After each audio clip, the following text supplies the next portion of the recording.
Hello everyone, मैं तरुण Yadav concept time के platform में आपका स्वागत करता हूं और आशा करता हूं कि आप सब अपने घरों में पढ़ाई में व्यस्त होंगे। बाकी हमने परसेंटेज की शुरुआत की थी जिसका पार्ट 1 कल हो चुका था और जिसने आज पहला पार्ट नहीं देखा है पहले वो देखे और फिर इस वीडियो में हम आगे का कंटिन्यू करते हैं। तो चलिए शुरू करते हैं। जैसे कि परसेंटेज में मैंने कुछ चीज़ें बताई थी कि कुछ रेशियोज़ बहुत ही इंपॉर्टेंट होते हैं, जैसे कि ये। तो उसी के हम आगे बढ़ते हैं कि जैसे अगर मैं आपसे कह दूं, मुझे बता दो 425% का रेशियो क्या होता है। अगर मैं आपसे कह दूं 425% को अगर मुझे रेशियो में लिखना है तो मैं कैसे लिखूंगा। देखिए 425% लिखा हुआ है, इसको मैं 400% प्लस 25% भी लिख सकता हूँ कि नहीं लिख सकता हूँ। दोनों एक ही चीज़ है, 400 प्लस 25%। अगर जैसे हम 400% का रेशियो लिखेंगे, 400 लिखा हुआ है, उसको परसेंटेज हटाएंगे तो नीचे क्या आ जाएगा, 100 आ जाएगा, मतलब 4 ही आ जाएगा, मतलब 4। और 25% का रेशियो क्या होता है, हमने कल पढ़ा था। 25% का रेशियो क्या होता है, कहीं लिखा हुआ है, यहाँ नहीं लिखा है। 25% का रेशियो होता है 1/4। ठीक है, 25% का रेशियो क्या होता है, 1/4। तो ये कितना हो गया, 17/4। ठीक, 4 4 जा 16 प्लस 1 17/4। चलिए और दूसरा करते हैं। अगर मैं आपसे दूसरा कोई दे देता हूँ जिसका रेशियो बताना हो, जैसे मैंने ये लिख दिया, मुझे ये बता दो कि इसको अगर मुझे रेशियो फॉर्म में लिखना पड़े, अगर मुझे इसको रेशियो फॉर्म में लिखना पड़े तो कैसे कर सकते हैं। तो देखिए, अगर 66 2/3% को मुझे रेशियो में लिखना है तो पहले मैं लिखूंगा 600% प्लस 66 2/3%। ठीक, मैं ऐसे लिख सकता हूँ, बिल्कुल लिख सकता हूँ। एक मिनट रुकिएगा, फैन बंद कर दिया मैंने। देखिए अब 600% को अगर मुझे लिखना पड़े रेशियो फॉर्म में तो मैं क्या लिखूंगा, 600 क्या होता है, 6 हो जाएगा, अपॉन परसेंटेज का साइन हटाओगे नीचे 100 आएगा तो क्या हो जाएगा, 6 आ जाएगा। और 66 2/3% क्या होता है, मैंने कल बताया था। 66 2/3% क्या होता है, 2/3 होता है। अगर 1/3 कितना होता है, 33 1/3 होता है। 66 2/3 कितना होता है, 2/3 होता है। अब देखिए, अगर यहाँ मैं 66 2/3 की जगह में अगर मैं रख दूँ 2/3 तो ये बन जाएगा। तो ये कितना हो जाएगा, 6 3 18 19 20/3, ये हो गया। ठीक है, कुछ और कर लेते हैं। अगर मैं आपसे कह दूं कि मुझे ये बता दो कि 157 1/7% को अगर मुझे रेशियो में लिखना पड़े, अगर मुझे 157 1/7% को रेशियो में लिखना पड़े तो मैं कैसे लिखूंगा। देखिए इसको मैं क्या लिख सकता हूं, मैं लिख सकता हूं 100% प्लस 57 1/7% लिख सकता हूं कि नहीं लिख सकता हूं।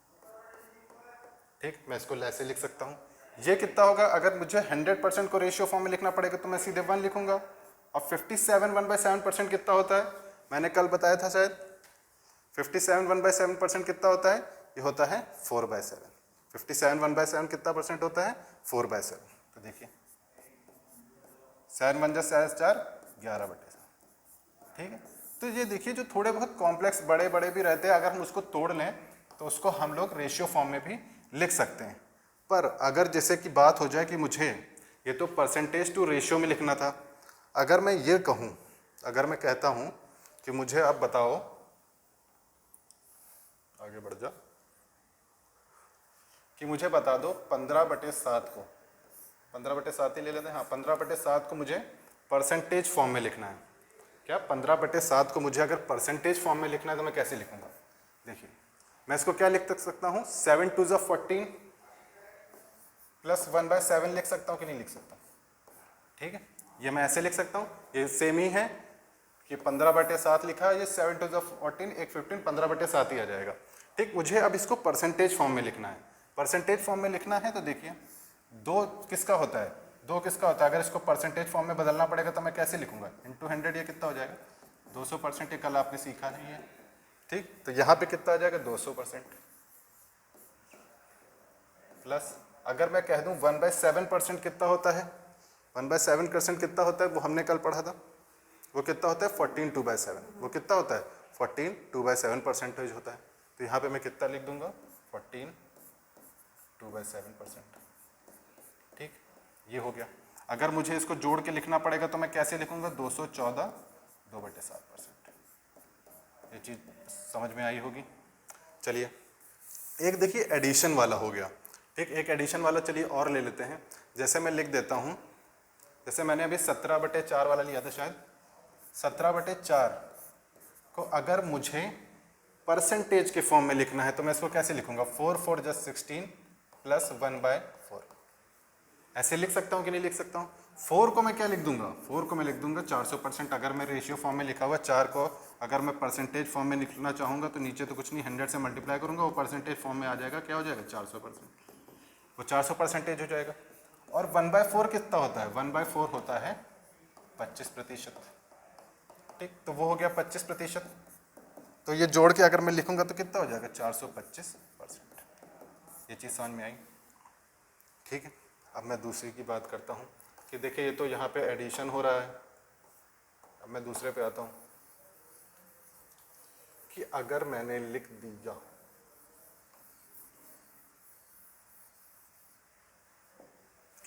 लिख दिया जैसे कोई नंबर ले लेता हूँ माइनस वाले में, जैसे मैंने लिख दिया 23/8। 23/8 को मुझे परसेंटेज फॉर्म में लिखना है। देखिए आपका एक तरीका है, जैसे अभी हमने सीखा 8 2 + 16, बचा कितना 4 3 7, और ये कितना हो जाएगा 7/8, ठीक। एक ये होगा, मैं इसको 20 दो हिस्सों में बांट ले रहा हूँ पहले। तो इसको मैं क्या लिख सकता हूँ, 200% लिख सकता हूँ, ठीक। इसको अब मुझे क्या लिखना पड़ेगा, देखिए 1/8 होता है कितना है 12.5, 12 1/2%, ठीक। अब मुझे इसी का अगर मुझे 7/8 चाहिए तो मुझे दोनों तरफ से 7 से मल्टीप्लाई करना पड़ेगा। मैंने कल समझाया था, इधर भी और इधर भी 7 से मल्टीप्लाई करना पड़ेगा। तो 1200 कितना हो जाएगा 84, + 7 1 + 7/2। इसको मैं और क्या लिख सकता हूँ, 2 3 + 6 मतलब 3 1/2 लिख सकता हूँ कि नहीं लिख सकता हूँ। तो ये जुड़ के कितना हो जाएगा, ये हो जाएगा 87 1/2, ठीक, ये हो जाएगा। या तो फिर मुझे ये लिख दूंगा मैं 87 1/2%, ठीक। अगर मैं इसको जोड़ूंगा तो ये आ जाएगा 287 1/2%। पर ये थोड़ा देखिए, ये मुझे निकालना पड़ा 7/8, थोड़ी बहुत कैलकुलेशन है। अगर मुझे ये सब ना करना पड़े, जैसे यहाँ डायरेक्ट लिखा है 23/8, ठीक, इसी का दूसरा तरीका है, बस मैं बीच में माइनस लगाऊंगा। मैं इसको ऐसे लिख सकता हूँ 8 3 = 24 - 1/8। अगर आप करोगे तो यही आएगा, 8 3 = 24 - 1 23/8 आ जाएगा। अब देखो अगर मैं 3 को परसेंटेज फॉर्म में लिखना चाहूँगा तो कितना हो जाएगा, 1 × 100, ये आ जाएगा मेरा 300%। तो ये मेरा 300% हो गया।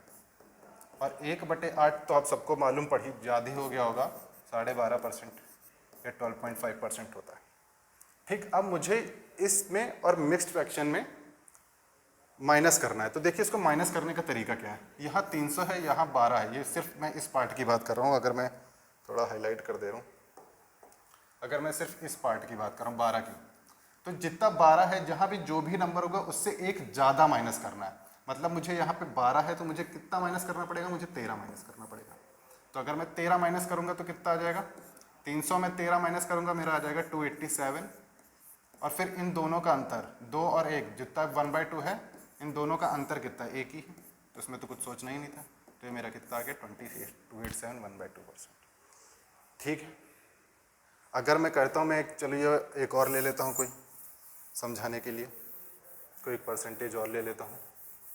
जैसे कि क्या ले लूँ, जैसे मैं ले लेता हूँ 15/4 ले लूँ, ठीक है, कोई दिक्कत नहीं है। 15/4 ले रहा हूँ। क्या मैं इसको ऐसे लिख सकता हूँ 4 4 + 16 - 1/4, मेरा 15/4 आ जाएगा, कोई दिक्कत। 4 4 + 16 - 1 15/4। 4 को मैं क्या लिखूँगा, 400% लिख लूँगा अगर मुझे परसेंटेज में बदलना पड़ेगा। इसको मैं क्या लिख लूँगा, 1/24 को 1/4 को 25%। अब इसमें माइनस करना पड़ेगा, ये तो डायरेक्ट ही हो गया। जिसमें थोड़ा मिक्स फ्रैक्शन हो वो लेते हैं। एक काम करते हैं, 13/8 ले लिया, यहाँ पे 13 ले लो, 13 नहीं, क्या ले लें, 15/8 ही ले लेते हैं। चलो 15/8 ले लेते हैं, चलो ठीक है। अब यहाँ पे क्या करना है, 8 2 + 16 - 1/8। देखिए उसमें क्या आ गया था, डायरेक्ट आ गया था, उसमें कोई मिक्स्ड फ्रैक्शन यहाँ था नहीं, तो उसको तो आप डायरेक्ट ही, वो तो सबको मालूम है माइनस करना है, डायरेक्ट माइनस कर लो। पर मैं चाहता हूँ थोड़ा मिक्स्ड फ्रैक्शन में आए जहाँ पे अंतर दिखा सकें, ठीक है। फिर आते हैं, आप देखिए ये इतना लिख सकते हैं 8 टू 16 -1 15/8। इसको मैं अगर मैं लिखूंगा, मैं इसको लिख दूंगा 200%, -1/8 को मैं क्या लिख दूंगा 12.5%, ठीक। अब मुझे इसको माइनस करना पड़ेगा। मैंने क्या कहा, यहाँ पे जितना नंबर है और यहाँ पे है, यहाँ पे जितना नंबर है, जैसे 12 है, वहाँ पे 12 था, यहाँ पे मुझे 13, एक ज़्यादा, जो भी होगा उससे एक ज़्यादा लेना है। उससे क्या लेना है, एक ज़्यादा लेना है। तो यहाँ पे मेरा आ जाएगा 187। अगर मैं 200 में 13 माइनस करूँगा तो मेरा कितना आएगा, 187 आएगा। और इन दोनों का अंतर क्या होगा, 1/2 के बीच का अंतर क्या होगा, जैसे यहाँ लिखा है 1/2 के 1 ही है, ये 1/2%, ठीक है। ये चीज़ समझ में आ गई होगी आशा करता हूँ। अब थोड़ा आगे बढ़ते हैं इन सब चीज़ों के, ठीक है। अब थोड़ा आगे बढ़ते हैं। अब एक काम करते हैं, अब हम बात करते हैं कि परसेंटेज में थोड़ा आगे की तरफ बढ़ते हैं और बात करते हैं बेस चेंज की, आधार बदलना जिसको कहते हैं, बेस चेंज की बात करते हैं, या आधार परिवर्तन, जो भी आप बोलना चाहो आप देख लेना, आधार बदलना है, ठीक, आधार चेंज, ठीक है। जैसे मैंने एक क्वेश्चन लिखा, ए इज़, मैं हिंदी में भी लिखूंगा, 25% मोर देन बी, मतलब कि ए बी से 25% ज़्यादा है। How much percent is B less than A. देखिए आप सीजीएल के एग्ज़ाम दे रहे हैं, आपको इतनी इंग्लिश तो आती होगी। मतलब ए जो है बी से 25% ज़्यादा है, तो मुझे बता दो बी ए से कितने प्रतिशत कम है, ठीक, ये क्वेश्चन है। अब यहाँ पे हमें बेस चेंज की बात करनी है, ठीक है। देखिए अगर मैं सिर्फ इस सेंटेंस के लूँगा, A is 25% more than B, मतलब ए जो है बी से कितना परसेंट ज़्यादा है, 25% ज़्यादा है। अगर मैं इसको लिखूँ कि यहाँ पे मेरा होगा ए माइनस बी, ठीक है, ए माइनस बी तो होगा, नीचे बेस क्या रहेगा, मतलब ए इज 25% मोर देन बी, मतलब किससे ज़्यादा है। यहाँ पे तो रहता है कितना, जैसे काफ़ी लोग समझाते हैं कि कितना और किससे ज़्यादा रहता है, तो देखिए बी से है, यहाँ पे बेस क्या है, ए इज 25% मोर देन बी, मतलब जो ए है, अगर मैं लिखता हूँ ए है और ये बी है, ए बी से 25% ज़्यादा, मतलब अगर बी 100 मान लूँ मैं, तो मेरा ए कितना हो जाएगा, 125 हो जाएगा, और ये कितना ज़्यादा है, 25 ज़्यादा है। पर यहाँ पे अगर मैं सिर्फ टर्म्स की बात करूँ कि मुझे सिर्फ बेस की बात करनी है कि यहाँ पे आधार क्या है, परसेंटेज का आधार क्या है, तो यहाँ पे लिखा हुआ है कि ए जो है बी से 25 ज़्यादा है, यहाँ पे देखा कितना ज़्यादा है, 25 ज़्यादा है, और किससे ज़्यादा है, बी से ज़्यादा है, बी से ज़्यादा है। फिर हमने जो 100 निकाला तो वो हमारा क्या आ गया, यहाँ पे 25% जो दिया है वो आया। अब मैं दूसरे सेंटेंस की बात करता हूँ कि हाउ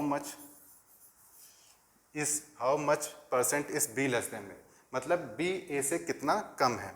तो देखिए दूसरा सेंटेंस क्या हो जाएगा, दूसरा सेंटेंस होगा बी माइनस ए।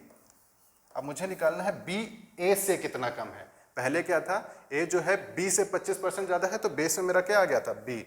अब मुझे क्या लगाना है कि how much percentage B less than A, कि बी जो है ए से कितना लेस है, तो यहाँ पे बेस कितना आ जाएगा, ए आ जाएगा, बेस क्या हो जाएगा, ए हो जाएगा, बेस क्या हो जाएगा, ए हो जाएगा, मेरा आधार क्या होगा, ए होगा।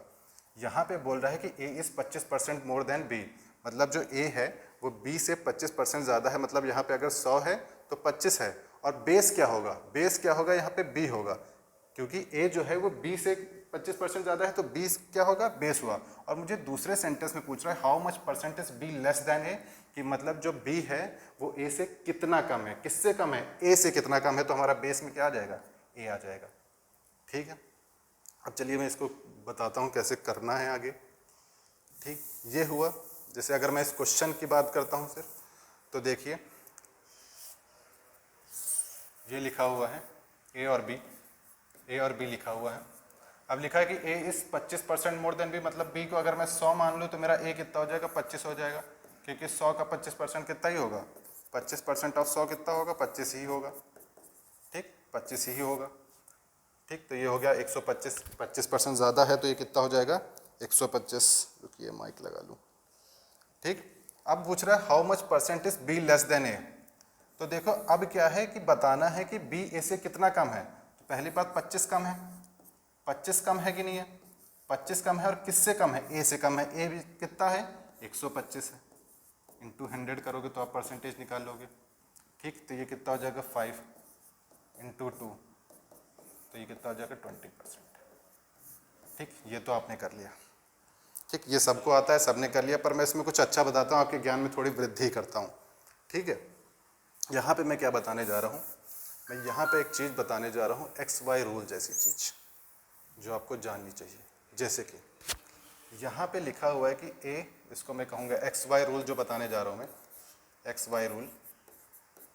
ठीक, एक्स वाई रूल देखिए लिखा हुआ है कि ए जो है वो बी से 25% ज़्यादा है। मतलब मैं जिस तरफ एरो बना रहा हूँ वो ज़्यादा है, मतलब ए जो है बी से 25% ज़्यादा है कि नहीं है, 25% ज़्यादा है, 25% ज़्यादा है। अभी आपने पढ़ा है कि 25% का रेशियो क्या होता है, 1/4, 1/4 होता है। अब मुझे बताना है कि बी ए से कितना कम है, बी से ए कितना कम है। ठीक है, ये लिखा, मैं थोड़ा बड़ा लिखता हूँ, पता चला समझ में ना आ रहा। ए है, बी है, ए जो है बी से 25% ज़्यादा है, मतलब जिस तरफ मैं एरो बना रहा हूँ वो ज़्यादा है 25%। तो अब मुझे बताना है बी ए से कितना कम है, बी ए से कितना कम है, मतलब बेस मेरा क्या हो गया, ए हो गया।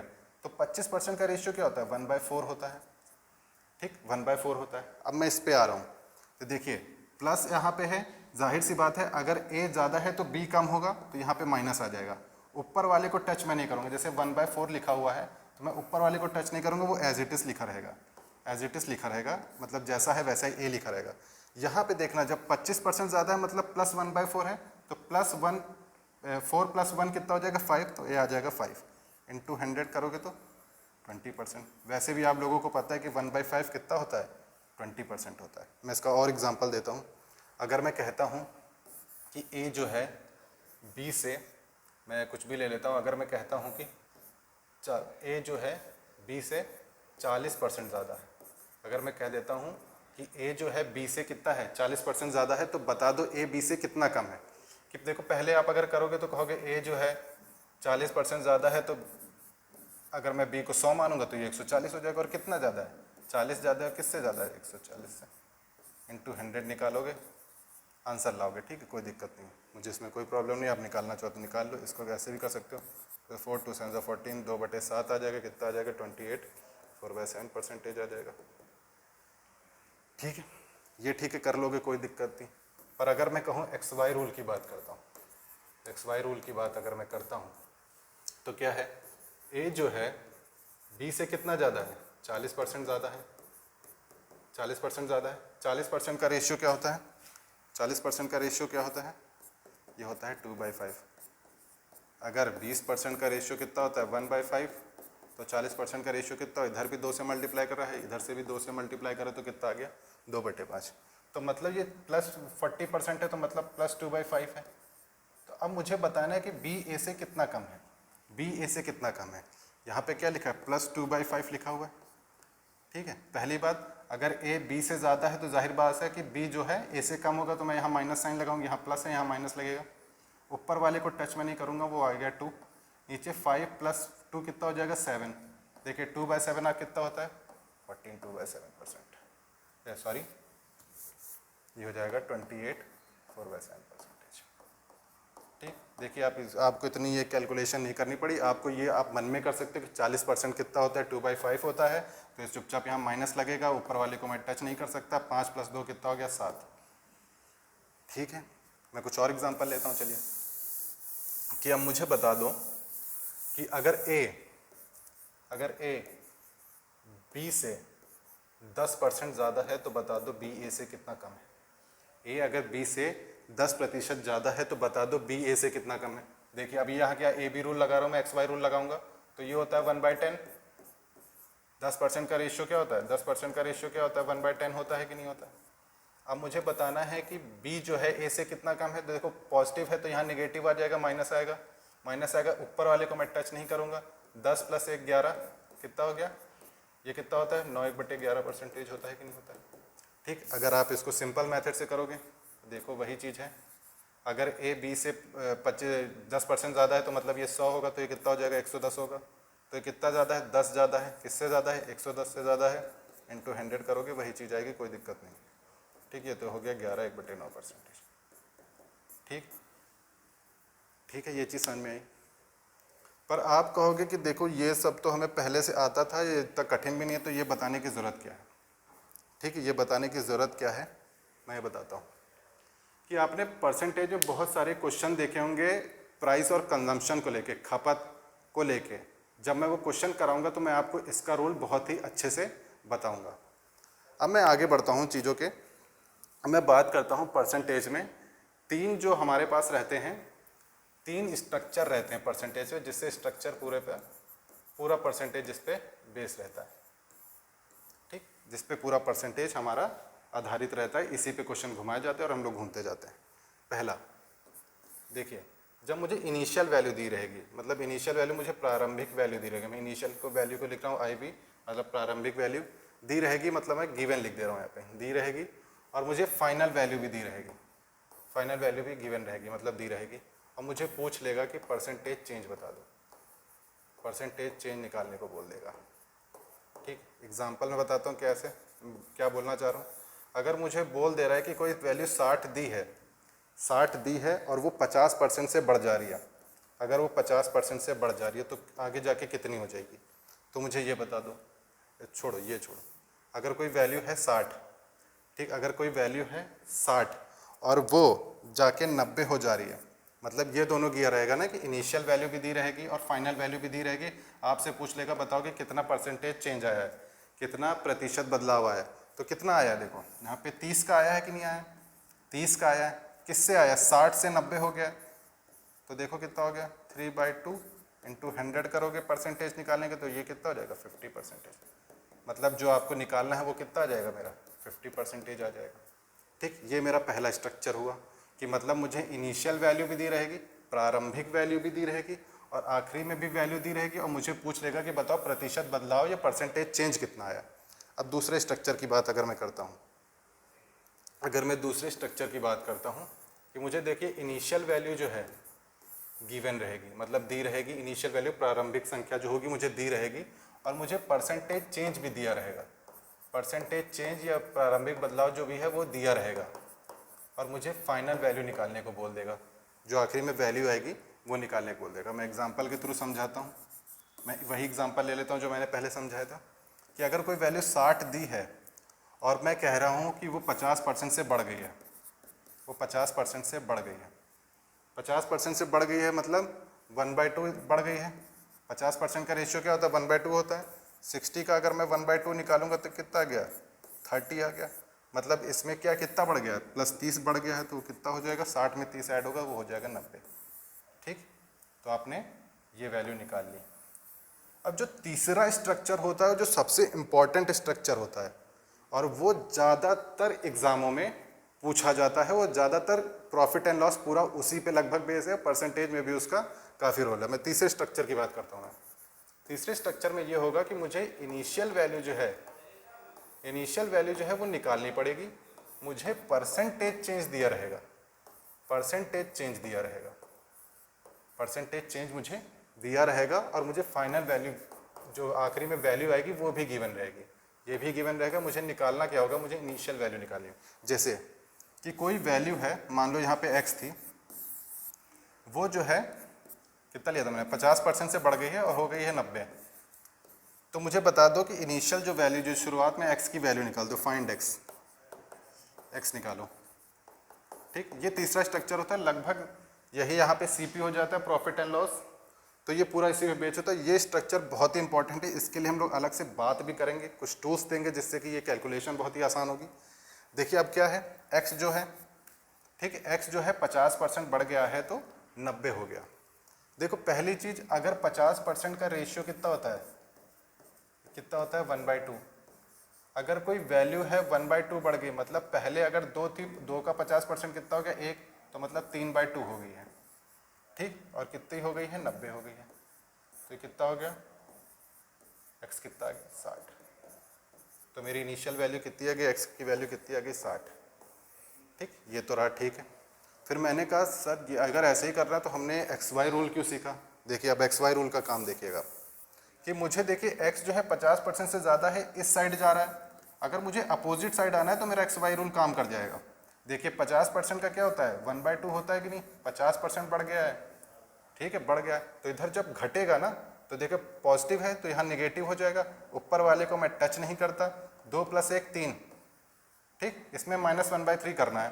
तो 90 का 1/3 कितना होता है 3 3 × 9, मतलब इसमें मुझे क्या करना है -30 करना है। इसमें जब मैं -30 करूँगा तो मेरा कितना आ जाएगा यहाँ पे 60 आ जाएगा, ठीक।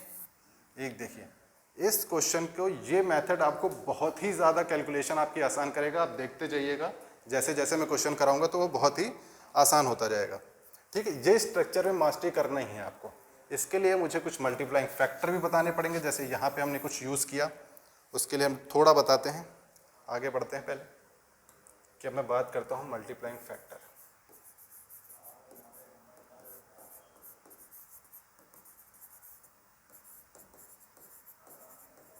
आप इसको कुछ भी बोल लीजिए, बाकी आपका मन।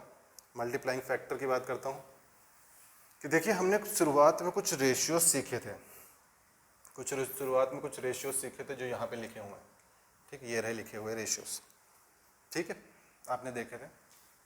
अब मैं कहता हूँ कि मुझे इन रेशियोज का यूज़ करना है। जैसे कि कोई वैल्यू है, जैसे मैंने कल एक एग्जांपल लिया था, शायद कौन सा लिया था 720 वाला था, 720 लिया था, ठीक है।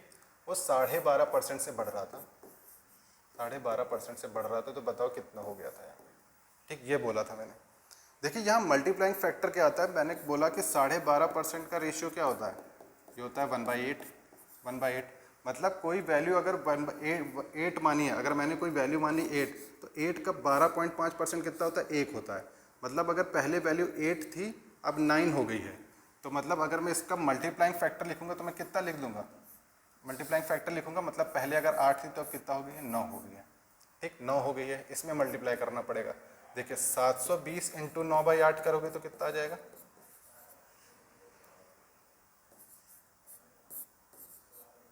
कितना हो गया 810, ठीक। तो यहाँ कितना आ जाएगा 810 आ जाएगा। इसी तरह अगर मैं कोई वैल्यू लेता हूँ, जैसे मैंने कह दिया कोई वैल्यू शुरुआत में दी हुई है आपको 60 दी है, 60 दी है, और वो कितने % से बढ़ गई है, मैंने कह दिया कि वो बढ़ गई है, वो बढ़ गई है, मान लो 60% से ही बढ़ गई है, 60% से ही बढ़ गई है, ठीक है। देखिए देखो जो पहले वैल्यू है 60, वो 60 है, अगर 60% से बढ़ गई है, 60% का रेशियो कितना होता है, 60% का रेशियो कितना होता है 3/5। देखिए अगर 20% का रेशियो कितना होता है 1/5 होता है। अगर मैं कह दूं 60% का रेशियो कितना होगा, तो यहाँ पे 3 से मल्टीप्लाई किया गया है, तो यहाँ पे 3 से मल्टीप्लाई कर दो तो ये कितना आ जाएगा 3/5, ठीक। मतलब ये है कि अगर कोई वैल्यू 60% से बढ़ रही है, मतलब अगर पहले 5 थी तो 3 और बढ़ गई तो कितनी हो गई है 8/5। मतलब अगर कोई वैल्यू पहले 5 थी, अगर वैल्यू पहले कोई 5 थी, 5 का 60% कितना होता है 3 होता है, मतलब पहले 5 थी तो अब उसमें से 3 बढ़ गई है तो कितनी हो गई 8/5, ठीक है, ठीक है, 60% बढ़ गई है। अब देखो 96, तो कितना हो गया 96 हो गया, ठीक है। इसी तरह अगर मैं कोई वैल्यू लेता हूँ कि बता दो अगर कोई वैल्यू है x, अगर कोई वैल्यू है x, ठीक है, वो 60% पढ़ने के बाद 96 हो गई है, तो मुझे बता दो x की वैल्यू क्या है, फाइंड x, x की वैल्यू क्या है, यहाँ से देख के कोई नहीं बताएगा, ठीक है। तो मैंने क्या कहा, मैंने कहा ठीक है ये बताना है। तो देखो पहले अगर वैल्यू x थी, पहले वैल्यू अगर x थी, अगर वो 60% से बढ़ गई है, मतलब 60% अगर पहले 5 थी तो 3 और बढ़ गई तो कितना हो गया 5 3 8/5 हो गया। तो वैल्यू अब कितनी हो गई 8/5 से बढ़ गई है, और वो हो कितनी गई है 96 हो गई। तो x की वैल्यू कितनी आ गई 60 आ गई, आई कि नहीं आई 60 आ गई, ठीक। ये मल्टीप्लाइंग फैक्टर। और एग्जांपल ले लेते हैं कुछ। अगर मैं कोई वैल्यू लेता हूँ कि जैसे मैंने ले लिया कि कोई वैल्यू है 140 है, और वो जो है वो जो है कितने परसेंट से बढ़ गई है, 14 2/7% से बढ़ गई है मान लो, ठीक। कोई वैल्यू है 140 और वो 114 2/7% से बढ़ गई है, तो वो कितनी हो जाएगी, मुझे बता दो यहाँ पे कितनी वैल्यू हो जाएगी। तो यहाँ पे मैं क्या करूँगा, देखिए वही वैल्यू है 140, ठीक है। अगर वो 14 2/7% से बढ़ रही है, 14 2/7% से बढ़ रही है, तो मतलब कितनी बढ़ रही है, 1/7 से बढ़ रही है, ठीक, 1/7 से बढ़ रही है, ठीक है। अगर कोई वैल्यू 14 2/7 से बढ़ रही है, मतलब पहले 7 थी, 7 का 14 2/7 कितना होता है, 1 होता है, मतलब फिर 1 बढ़ गई उसमें, पहले अगर 7 थी तो 1 बढ़ गई, तो कितनी हो गई, 8/7 हो गई, मतलब पहले अगर 7 थी तो अब कितनी हो गई है, 8 हो गई, तो मतलब 8/7 हो गई है। तो देखो इसको करोगे 7 2 14, तो ये हो जाएगा 160, ठीक।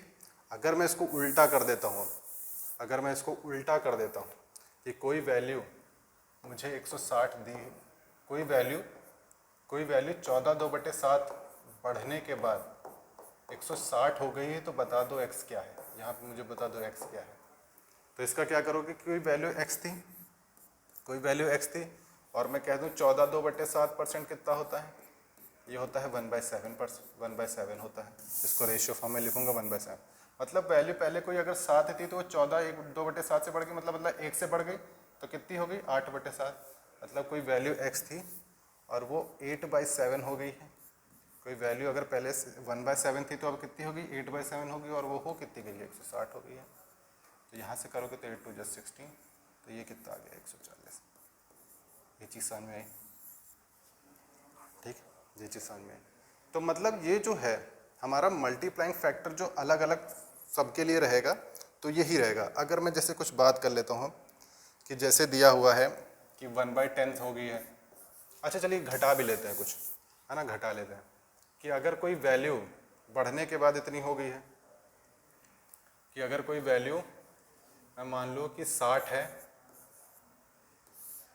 20% घटने के बाद, 20% घटने के बाद, ठीक है, 20% घटने के बाद इतनी हो गई है, तो यहाँ पे x बता दो, x बता दो, ठीक, ये मुझे पता करना है कि मतलब अगर कोई वैल्यू पहले x थी, अगर 20% से घट गई है, मतलब 20% से घट गई है, मतलब -1/5, -1/5, 20% का रेशियो क्या होता है, -1/5 होता है। अगर पहले 5 थी तो 1 घट गई है, तो मतलब कितनी हो गई है, 4/5 हो गई है, तो मतलब 4/5 हो गई है, तो ये कितनी हो गई है, और ये हो कितनी गई है, 60 हो गई है। मतलब अगर कोई 20% से घट गया है, मतलब पहले 4 थी, 4 5 का 20% कितना होता है, 1 होता है, मतलब पहले 5 थी तो अब कितनी हो गई है, 4 हो गई है, तो 4/5। तो अगर मैं इसको करूँगा तो ये कितना आ जाएगा, 75 आ जाएगा, ठीक। तो ये कितना आ जाएगा, 75 आ जाएगा, ठीक है। अगर इसी तरह मैं इसको अगर मैं उल्टा कर दूं, कि अगर मैं इसी को उल्टा कर देता हूं थोड़ा, ठीक है, इसी को अगर मैं उल्टा कर देता हूं कि कोई वैल्यू है 75 दी हुई है, कोई वैल्यू है 75 मुझे दी हुई है, कोई वैल्यू मुझे 75 दी है और 20% घट गई है, तो बता दो यहाँ कितना आ जाएगा, ठीक है। अगर कोई वैल्यू 75 दी गई है, कोई वैल्यू अगर 75 दी गई है और 20% से घट गई है, 20% का मतलब कितना होता है, 1/5, मतलब पहले 5 थी तो 1 घट गई है, तो कितनी हो गई है, 4/5, ठीक। तो यहाँ काटोगे तो कितना है, 5 1 5, और फिर 5 5 25, 15 4 कितना आ गया मेरा, 60 आ गया, मतलब यहाँ कितना हो जाएगा, 60 हो जाएगा, ठीक। ये चीज़ समझ में आई, ठीक है। देखिए हमने मल्टीप्लाइंग फैक्टर जो रेशियोज के फॉर्म में वो तो पढ़ लिए, जो रेशियो के फॉर्म में आ रहा है, एक कुछ डेसिमल के फॉर्म में होते हैं, दशमलव के फॉर्म में होते हैं, वो भी पढ़ना है हमें, और अभी हमें सक्सेसिव क्रमिक जो होता है वो भी पढ़ना है, ठीक है। पहले इतना, पहला अगर किसी ने पहला वीडियो ना देखा हो तो पहले वो देखें, फिर वो देखें, और अगली क्लास में हम लोग डेसिमल मल्टीप्लाइंग फैक्टर जो थोड़े डेसिमल में होते हैं, इन्हीं का फॉर्म होते हैं, वो कुछ अलग नहीं है, वो नया नहीं है, और क्रमिक जो सक्सेसिव होता है, सक्सेसिव परसेंटेज क्या होता है, उसके बारे में बात करेंगे डिटेल में, और ये बहुत ही इंपॉर्टेंट भी है, सक्सेसिव परसेंटेज आपके एग्ज़ाम में बार बार पूछा भी जाता है। आशा करता हूँ आज का वीडियो आपको पसंद आया हो, अगर पसंद आया हो तो लाइक करें, सब्सक्राइब करें चैनल को। तब तक के लिए गुड बाय, फिर कल मिलते हैं।